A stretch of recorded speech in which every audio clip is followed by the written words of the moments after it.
for 30 years against the US dollar. Stock markets have lost £200 billion in the values of shares. Now you may say that doesn't matter, but that is your pension fund. That means that people's assets when they retire, unless the prices of stocks and shares go up, will be less. Secondly, we have companies which are already saying they are cancelling or delaying orders. We have foreign companies saying they are not going to carry out investments because they want to be in the single market. And we know because large numbers of people in London work in financial institutions, banks, insurance companies. They are uncertain because many of these are globally owned and they have operations in other countries as well as in London. And it's possible, in fact it is likely, unless we get urgent action, that some banks will transfer thousands of staff to Frankfurt or Paris or Amsterdam to be in the European single market, and therefore we will lose jobs in London. Less jobs in London means less people buying goods in shops in London, which means an impact on retail and an impact on firms of solicitors and other accountants, and we has a knock-on consequence. Now we don't know what is going to happen because David Cameron, the Prime Minister, having lost the referendum on Friday morning, announced he was resigning.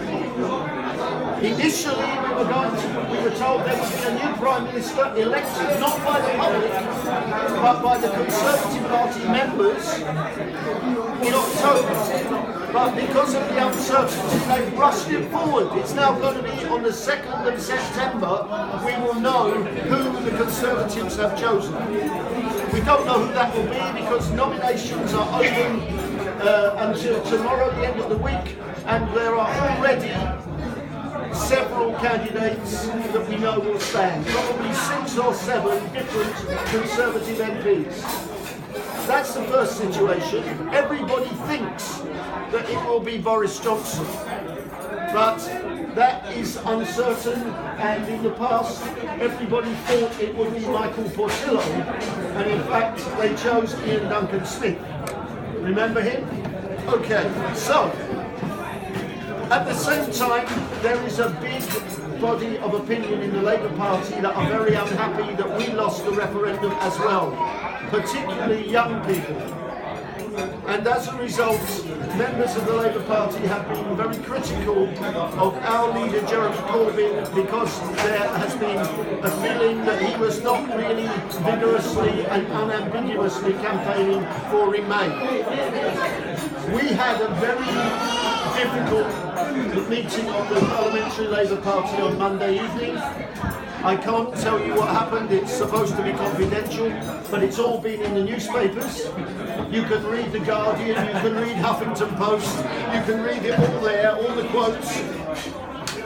The bottom line is that following that meeting, yesterday there was a ballot of members of the Parliamentary Labour Party, and there are 229 Labour MPs, and we voted on the motion of no confidence in Jeremy Corbyn, 172 for, 40 against, 13 no votes cast, and 4 spoiled papers.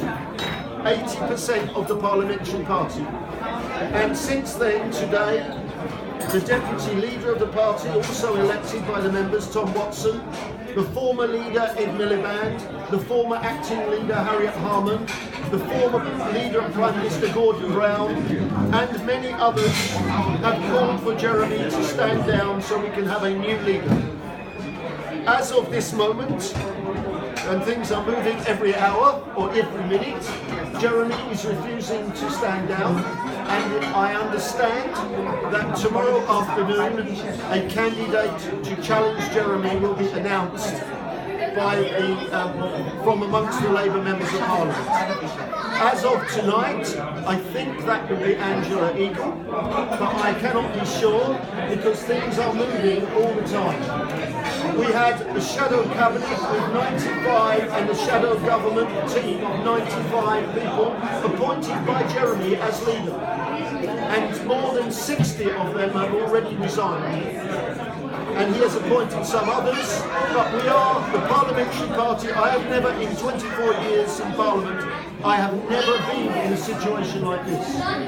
It is complete uncharted territory. And the key thing we have to face, I'm speaking as a Labour person here, a new Conservative Prime Minister put in only by 120,000 Conservative Party members, not by the public, but just 120,000 Conservative members, not with any mandate, will be Prime Minister in September.